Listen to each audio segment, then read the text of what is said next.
the game. And it's important to look at because Icon here, 12 unique champions once again played in the mid lane. And it was about Icon and Knight going into this series. It was about two big legendary mid laners in the top two teams. One of the top two teams at the moment. Remember, tied 5-3. The winner of this series will cement fourth underneath FPX, IG, and E-Stars. This will be a top 4 team to watch. But who will it be as we enter Summoner's Rift? One thing we can keep our eye out on is if top esports are going to want to do anything level 1 when they do have this Yuumi pick. She's extremely strong with that Q. There we see it. There's 15 gold.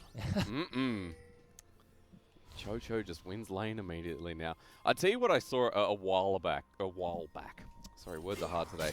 Where supports with Spell Thieves will go up to turret, Mr. Corby, and they won't buy pots. They'll buy their support item, and they'll get their 2 autos off. And they'll have enough to buy Fairy Charm. Have you seen that? No, I actually haven't. Oh, okay. Well, look, that's super niche, but I got to say, I love the thought of it. But still a bit of 15 gold here for the side of Chocho. And we're coming in, we're talking about the Icon rune. It is Electrocute here in the mid lane versus the Airy on Knight's Zoe.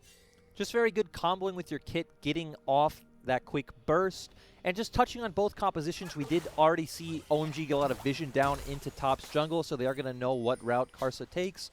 OMG Hacker's a lot of options at level 2 as a Jarvan. Maybe he can look to set Knight behind and get Icon rolling into this game early. Okay. But it really is about kind of getting Echo going once he can get level 6 and looking for these early game skirmishes. On the side of top esports, you want to give a lot of protection to your Misfortune and Yuumi. Make sure they can pressure the spot lane freely and then come into the mid-late game 5v5s very strong. Because for SMLZ and Cold, you know the sustain that comes through from this lane, very hard to deal with. Already Castle towards that bottom side. The Predator Gragas has gone from red to blue and is in a position to go towards the bottom side if needed, but mid's pushed in, so no avenue there for now.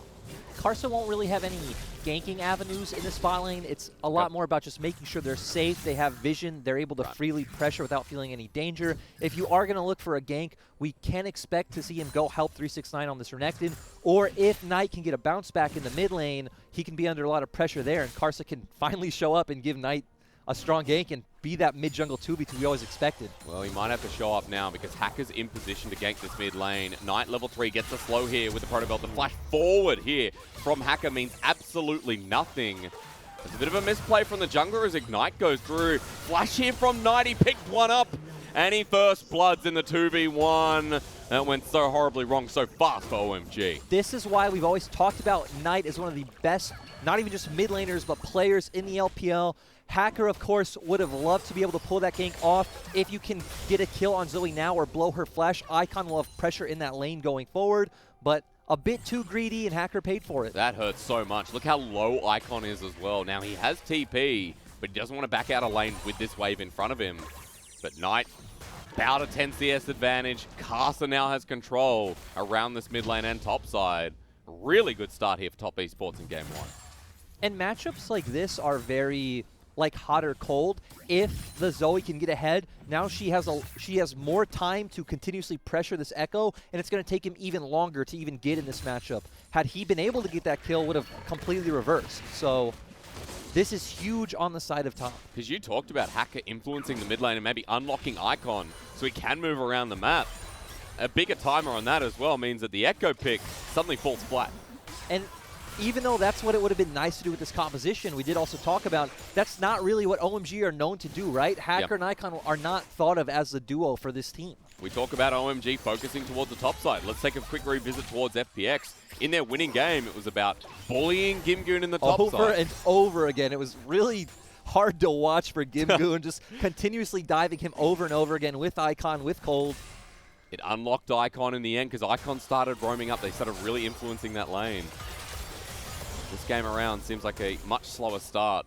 And if we are talking about speed here, Lyric, let's not forget that in the LPL at the moment, the slowest average game time is on OMG. Now, they're not the fastest team, but they do either lose or win pretty relatively quickly.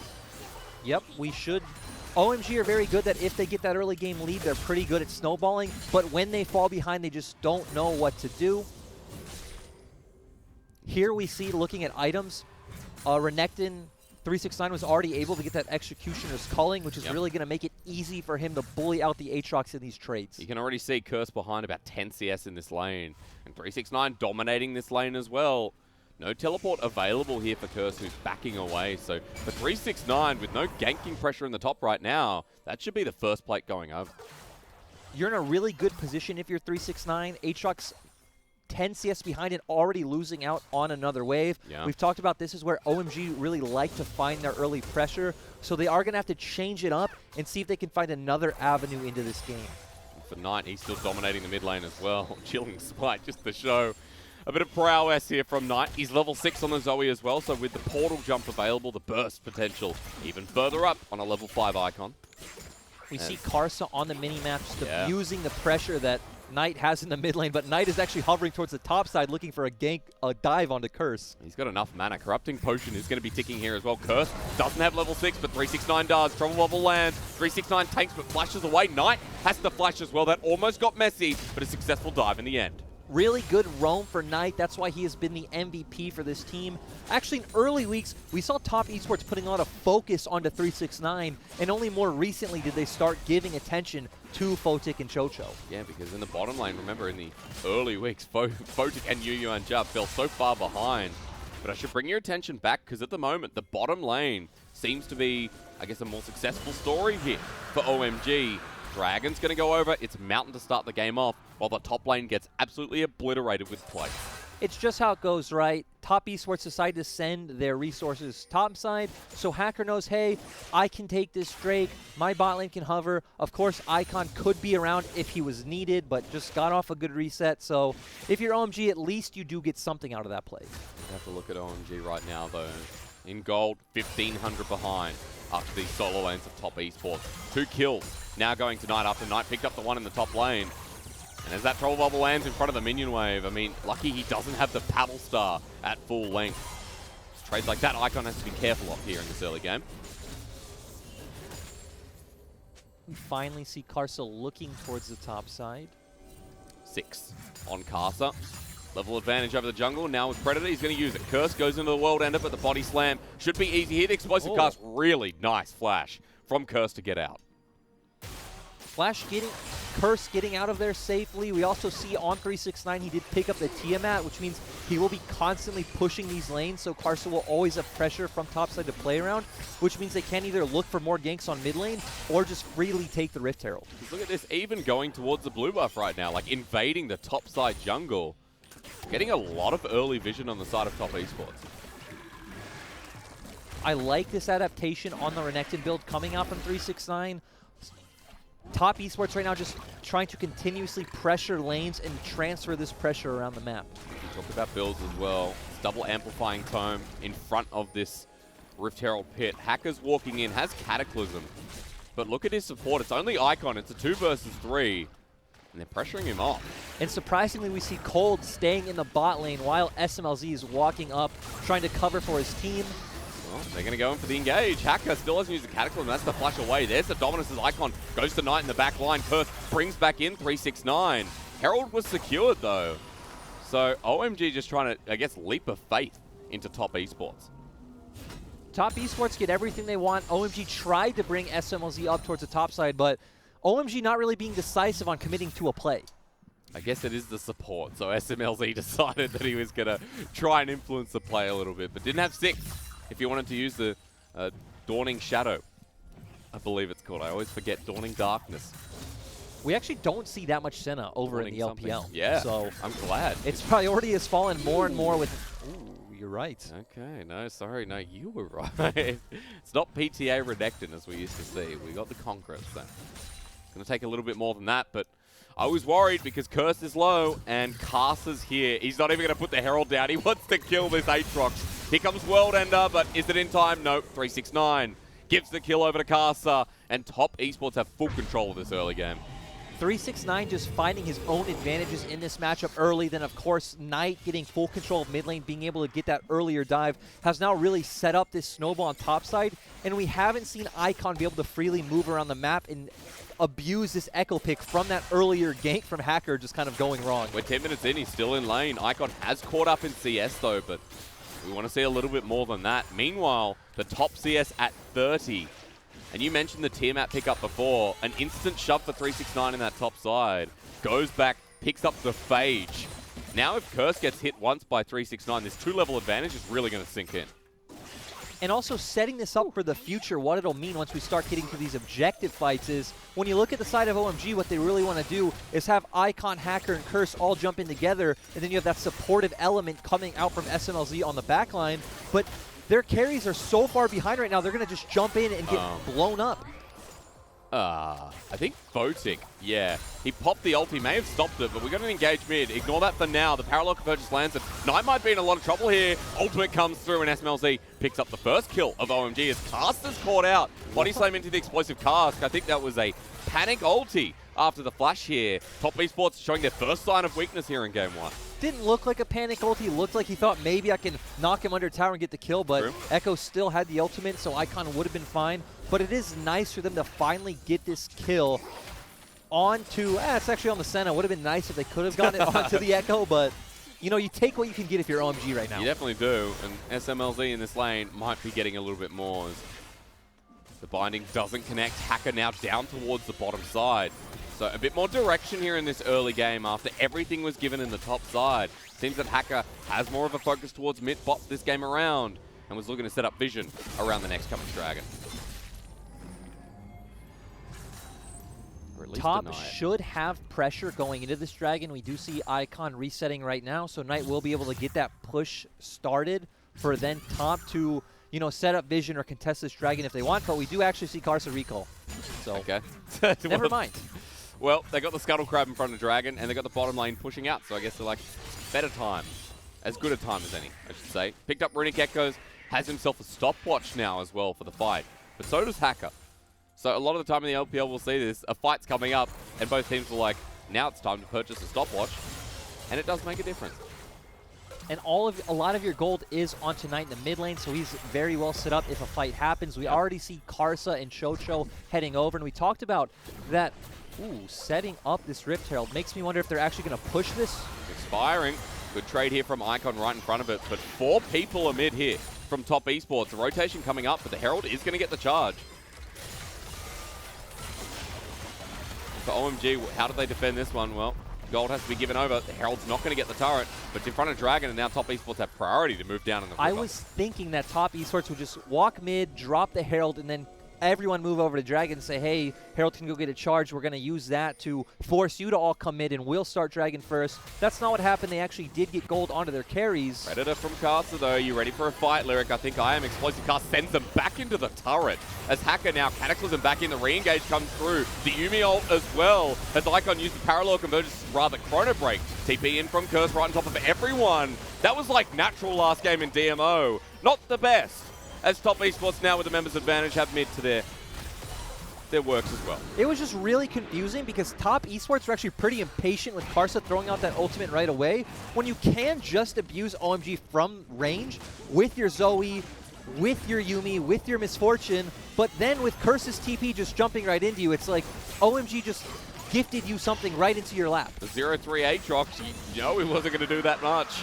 And after that, you've given over the Cloud Dragon to Top Esports as well, and we've set up an Ocean Rift, which for the side of Top Esports looks pretty good with the side lane Renekton and the Misfortune in hand. 14 minutes in, and OMG still behind. 3,000 gold. Make that about 4,000, because 369 is going to be huge.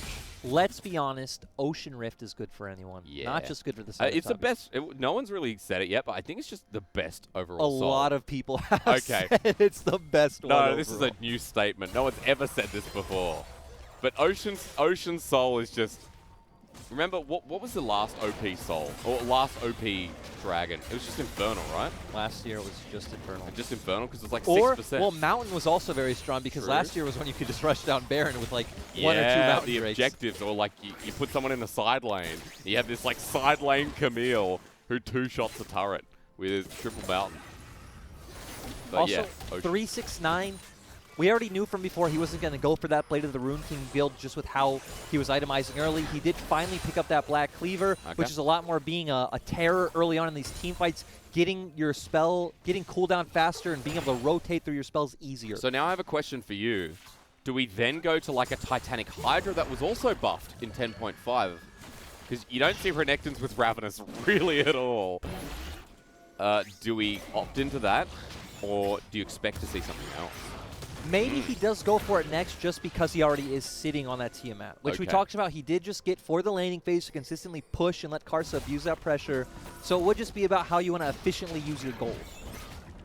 Well, he's sitting in the mid lane right now, and I mentioned that because he's with Knight as OMG are grouping up, while top esports are doing this Herald.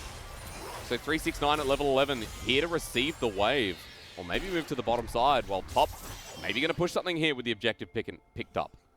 Top just being able to move to the mid lane and kind of slowing down and setting up how these comps want to play out from now on. I feel like it's very hard for the side of OMG. They really would need their comp to be ahead because we talked about this. Aatrox wants to jump in, Echo wants to jump in, Jarvan wants to jump in, but when you have things like the Yuumi, like the Gragas that can just peel those away and let Zoe Misfortune deal damage freely, you're feeling really good if you're top esports. With a lead on the Zoe as well. We've seen how games, just from Knight being on this champion, have developed, right? The best Zoe in the league. The best Zoe in the world, ladies and gentlemen. I know chat's going to get angry about that one. That's a pretty bold, I'd even say in the league right now is a pretty bold statement. You reckon? Yeah. Who else would compare? Well, not Curse. He doesn't play Zoe, by the way. Never mind. World Ender.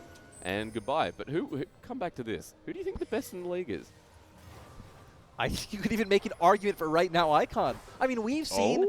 So top esports are ahead in this game, so I don't really want to, tear them down. But we've seen them struggle with shot calling since XX isn't in the roster this year. Yeah. He was the shot caller last year, and that's kind of brought down the individual play of Knight himself. So Karsa is a better jungler than XX, no doubt. However, you're right. The shot calling comes through. Now, Photic under turret. I don't like this if you're a Misfortune, but the ult comes through. Photic uses both summoners, but Icon uses his flash and ult.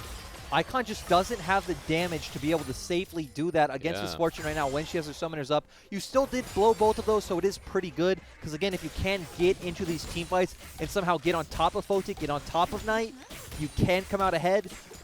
But I love as an AD carry, you just dealt with the assassin mid laner who is 2 levels ahead of you. And yeah, it does show the disparity of gold here. 5K. Between top and OMG. 5,000's massive, and I guarantee if we had another look at the solo lane, in the Croc in the top lane, in Knight once again, who's still got those 2 kills over Icon, you'd see where it's coming from. Even the bottom lane, technically, we've got that 10-20 CS advantage. As SMLC wonder where the hell that came from. Knight starting his sniping mission in the elongated mid lane that Zoe loves. yeah, and the thing I like about how Top drafted this game is that they picked a lot of strong laning matchups, right? They took their Renekton. They didn't necessarily pick their lane matchup in mid lane, but just knew, hey, if we take away this Zoe from Icon, he doesn't have many options left, so they have a strong early mid lane option. They take the Yuumi against the Tahm Kench, and we talked about Top have really struggled with their shot calling, with their team play, so just draft a bunch of strong lanes and play through natural pressure. We're going back to 2019, what made them successful. Strong lanes that dominate the game, and in an IG kind of way, that transitions them, and win lane, win game was more of a mentality for this team last year. It's similar but very different, right? Because IG really is the extreme of like, pick winning champions and abuse that to the fullest effect. Top drafted winning champions and then use that pressure to turn it into objectives. It was the same last year, right? Like, it was like, okay, we divert in the way that they play. Last year was a lot about enable Knights, but Hacker. Yeah, I know you're thinking about this one. I think 369 is as well. Hacker and Icon trying to get pressure around this turret wall. Look at what top esports are doing. They're setting up for the Ocean Dragon here nice and early. And OMG right now just trying to get some more gold on the map in exchange for these objectives. But you cannot 1v2 369. He's big.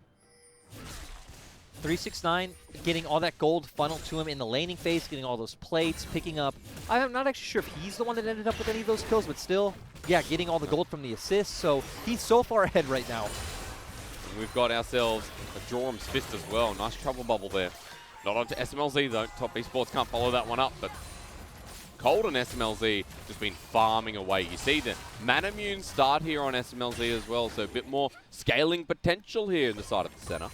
A lot, like you just said, a lot more about taking it slow, taking a step back, not this Umbral Glaive start that we see a lot of Ascendants go for, which gives them early skirmish and damage potential. They did fall behind from a pretty early play, so it does make sense that SMLZ just opted into this. When you're going up against an Infinity Edge Essence Reaver AD carry on the side of Photic, And while we are talking about 80 carries, and while we do have a slower game for some of our faster teams, just remember that Photic in the earlier weeks was getting a lot of flack because of who he was replacing in Loken and how he was performing. Photic was considered one of the worst 80 carries, but in recent weeks, he's really been stepping up to the mantle of a top esports player. Photic has looked much better, especially in their last series against JDG, where he did play things like the Varus and the Aphelios. And the thing is, we've actually seen top esports. Well, that's so easy damage. Oh, dear Lord. Sorry, continue before something happens again. We've seen top esports kind of take a step back themselves from the Senna pick. They've played it before, but you see a lot of teams in LPL drafting it and then getting abused by things like the Varus, by things like the Yuumi. And again, when we are here in the land of early game laning phase, early game skirmishes, teams just really don't want to take that risk of gambling on scaling.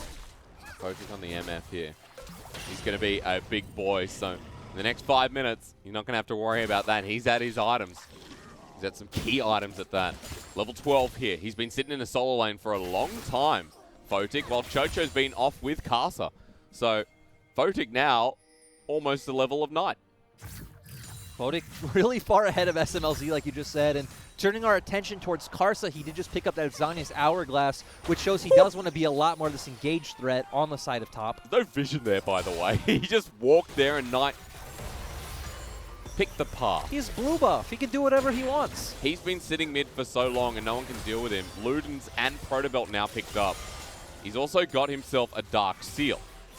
As does support Yuumi too. Are they starting Baron? Okay, they're not starting Baron. But yeah, we've just seen Knight sitting mid lane. They have pressure in all three lanes, so Karsa is just able to freely move around the map and kind of take whatever he wants. And it is just right now about waiting for these objectives to spawn and then forcing OMG into uncomfortable positions where you can find picks with these sleepy trouble bubbles.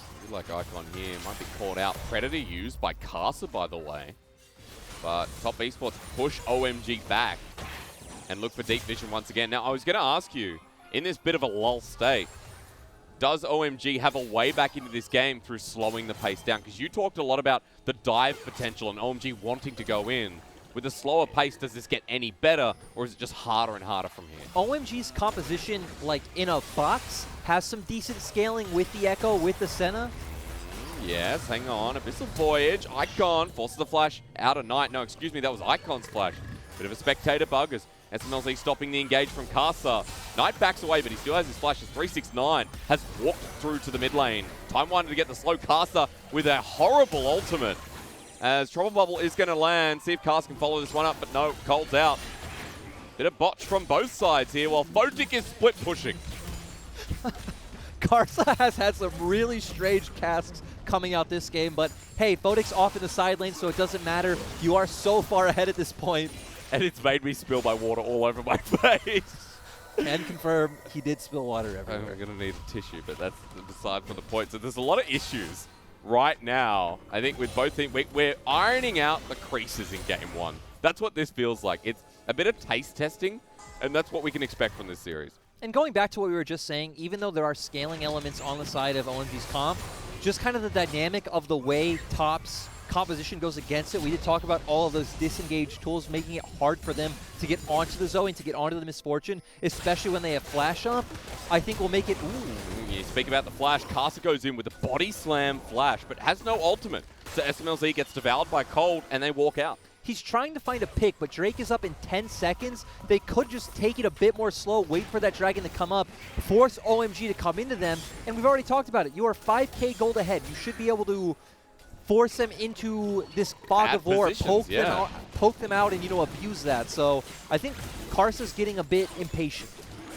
He's a Gragas with 2 items who really wants to go in. But having said that, I mean, Explosive Cast is up once again. Doesn't have the Flash Body Slam available for a while, though.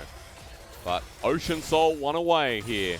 Still good news for top esports, while Icon sits in the top lane, demands respect. This Echo has been farming a Storm. He does have Morellonomic on this game. Now, do you want to talk? Do you want to question that at all? We just see grievous wounds on the side of OMG as a whole. We see Executioner's Calling coming out for the Senna. Oh, hang on. It's World Ender versus Dominus. Look at these giants ascend above humanity. SMLZ is coming in to say hello to 369. The ultimate comes through, but flashed away from by 369. But Curse getting a bit of a revenge for the laning phase and the shutdown. You didn't need Cold for that, but you do need the gold on OMG. Just big outplay coming from Curse. Nice having SMLZ around to help with those glacial procs from his autos and just the innate sustain coming from her kit. So, again, when you're OMG at this point, you take whatever you can get. And it means that Curse has a bit of uninterrupted time in this bottom lane. While for OMG, they know top Esports are top side, so Curse will start becoming pretty big with these two items. Curse slowly scaling up, but if top can just kind of put the brakes on it, take it a bit slower. We talked about play more around these objectives, set up your vision, play around your poke, play around your pick potential. They will come out on top. But doesn't this address a core issue of the recent top esports? Remember our opening segment, we started by saying that top esports, recently they have been returning to form, but it doesn't still feel like they're quite there. They're kind of throwing punches and seeing what lands. And this game has kind of been like that once again. Something we can touch on with that in general is them bringing Chocho back into the roster. He's the longest standing member with this organization, going all the way back to Dan Gaming, and even before that, 2144 in the LDL. Yeah. So it does look like he's brought maybe a bit of a shot calling element back into this team, but they still look very separated, still not very divided as a team. They aren't always on the same page, and they take things very slow. When you don't expect that when 369 and Knight last year played the full year together, right? Moyu came in for, what, 1-2 series? He did, but maybe slow wasn't the best way to describe it. They do things very slow as a team. They'll try to find their own individual advantages, and bringing that together is very hard for them. So right now, trying to build up the pace within this individual game. Now, the turret does go down inner for top esports, and they're going towards the bottom side. So it's like when we talk about slow, for top esports play right now, that's going to change. Looking for picks here, and Hacker might be caught out. The Troll Valve with the portal jump doesn't do as much as expected here on the OMG jungler. But Icon tries to spend this turret, still not down just yet. Knight comes in for the flank. The explosive cast, will separate, but they're walking away. SMLZ with the mist will divide the attention. The top esports have picked up yet another turret. They are sieging really fast. You have a Zoe on your team. They're abusing the natural terrain. They're finally using that poke that we talked about. And this damage coming out from Knight is just absurd. Icon at half health. There you go. The Zoe coming into fruition. And now for SMLZ, zoned away. The ult comes through. Hacker goes in with the Cataclysm. And the Misfortune ult is interrupted by Hacker. A good subjugate here, or rather ultimate from Hacker at the start of that play. Curse will go down. The bounce goes to SMLZ. And top bring the tempo right up here in the bottom lane. Top just getting everything they want, breaking open that inhibitor. Bot lane inhibitor is one of the best to have because it makes it so easy for you to pressure Baron on the opposite side of the map. So you're feeling really good if you're top right now, and now they should just start transitioning to their Baron setup. Finally, though. I mean, you used the key word there. I stumbled over the fight because I was really surprised at how top esports finally pushed the tempo, and right in front of the turret, they just went forward. We just talked about how they have such strong sieging elements in their comp. Hacker jumping in, he did finally finish his Gargoyle Stoneplate, trying to make something happen. But we talked about OMG just really have a hard time getting onto the backline of top when they have so many disengaged elements. Great aggressive play coming out from Photic to find that kill. You already talked about his struggles early in the split. He's finally starting to come into his own. And looking like a really good AD carry. Bloodthirster picked up after that replay as well, with a double needlessly large in the inventory of Knight 2.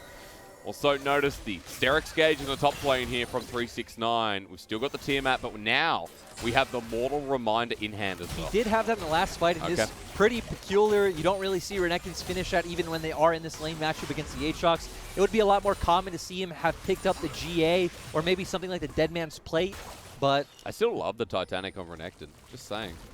Well... I don't. Don't you main support? Yeah, I used to be a top lane Nasus. Okay. When I started League of Legends, top lane Nunu and top lane Nasus. I was a horrible person to lane against. I wish the fans can see me shaking my head. That was a good old day when Nasus had two hands, crossed his chest on the staff and smacked down. But we see us back. Top Esports doing what we've wanted them to do for a while, get this vision set up around the objective and really abuse the fact that you have Knight so far ahead. Look what's going on. I mean, the minions are channeling into the base. No one from OMG's defending.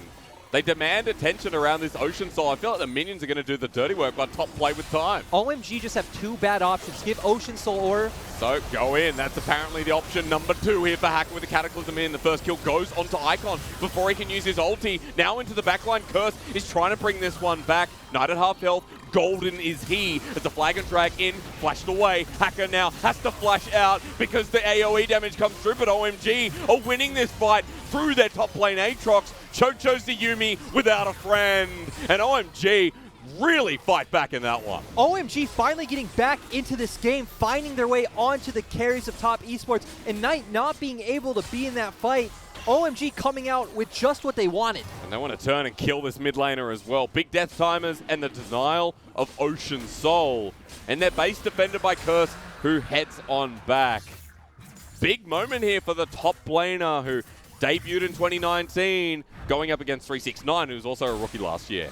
Curse just having a really good split so far, and OMG turning right now to Baron. It doesn't look like Top will even have time to respond. Double TP used. How quickly is this going down? It is a center, but look at where Carcer is. Nowhere nearby. That's Baron for OMG, and the gold lead that was constructed in this early game has now minimized to 2,000. And we talked about that OMG's comp does have strong late game elements. Echo will be able to start bursting these carries like the Misfortune, like the Zoe. Senna, of course, scaling off of her souls, and it will really be up to Chocho and Carson to stop it. But here we see Hacker jumping in, Icon 2 not being able to get on the backline actually, Curse coming in from around, and just being able to delete Photic with all his damage. Good CC coming out from the side of OMG, and now Top Esports are just set up, split up. Knight has to flash away, and this damage coming out from Aatrox is massive, and the sustain from SMLZ is huge. Hacker in that fight, I will say as well. I mean, the top jungle duo from OMG couldn't have been better stated in that early game. Hacker was really great with that Cataclysm in that fight. The Cataclysm, the Gargoyle Stoneflake, the Knight's Vow, him going with a very good build, getting on top of them, and Curse joining in with them. Again, they didn't even need the Echo.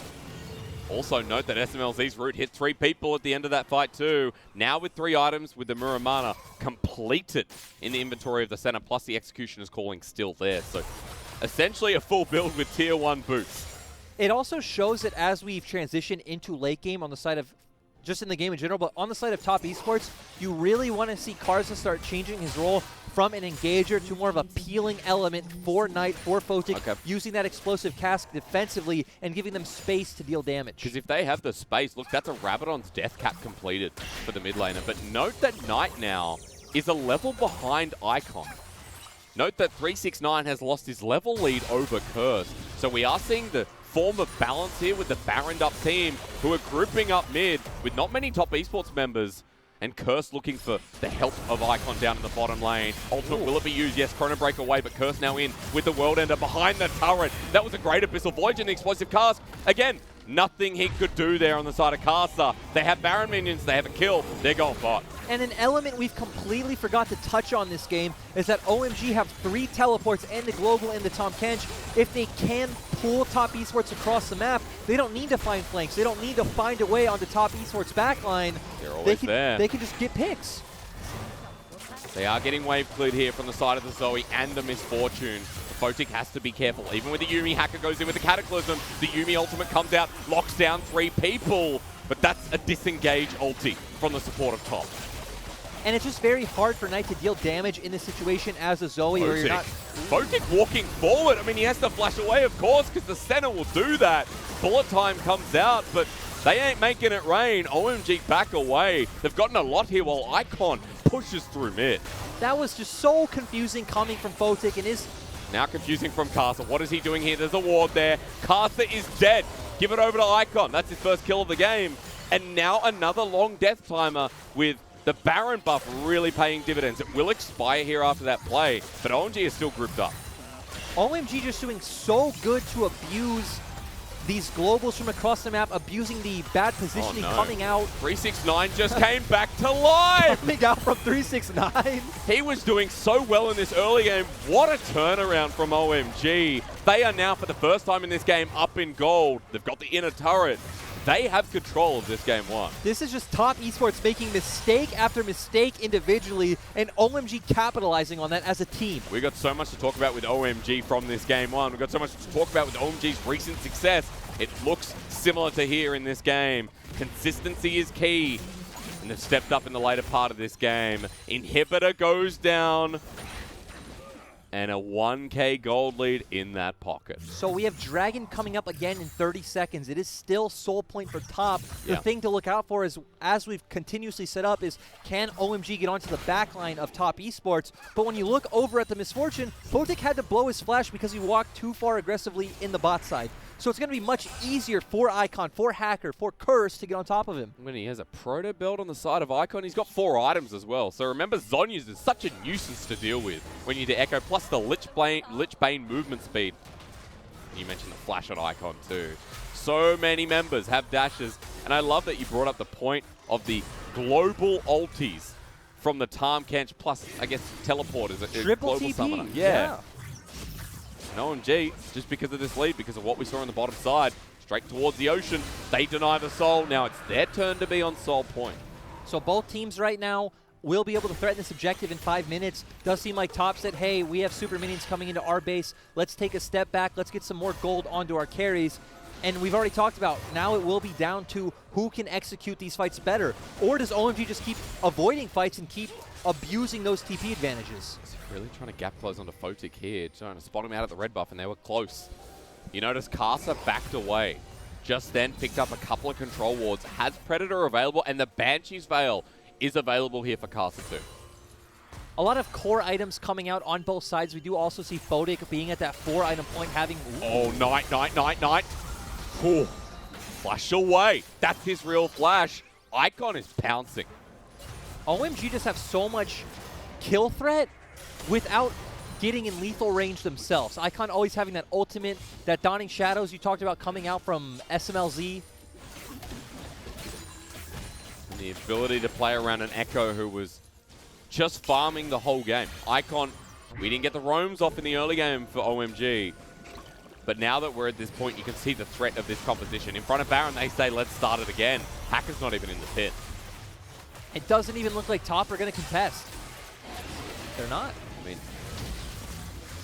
yeah, towards the top side. I mean, Casa's here with the Yuumi. Now, it is a slower Baron, but zoned out by Icon and Hacker. They must not think it's getting done. The parallel convergence down. Hacker around the side of the pit. He gets burnt out a little bit. Into the pit. Casa needs to get in now. Over the wall, he flushes, and he steals it. Top Esports are not out of this just yet. Over the wall, back out again. And you know what? Take Hacker with you with SMLZ. Top Esports take it so slow. Karsa kind of failing with this Gragas all game, but coming in super clutch with that Baron steal. They might just be able to end it here. Right through mid, 40 seconds on the jungler, 30 on the big, infinitely scaling AD carry. OMG are stuck in a 5 versus 3. Top still have some tools available to them. They do have that Yuumi ultimate. They have the dominance coming out from 369. They can't just try to force a dive right now. It relies on Curse. He flashes back in, goes golden to slow this game down. They still don't have that much time. Curse into the GA here as Icon jumps in. Parallel convergence is good. He wastes time with the Zhonyas as well. On top with the ultimate, but they jump on. They take Icon. Curse is dead as well. And Cold runs for the hills while SMLZ respawns. Maybe that's enough. The damage is huge, but they don't want to continue forward. Hacker pushes them off the turret, but look how low it is. They're waiting for the minion wave. And Teleport coming in with an explosive cast. Bear Nexus as Hacker stands in front. And OMG brought this game back from the brink. But that steal from Caster redeems his Game 1.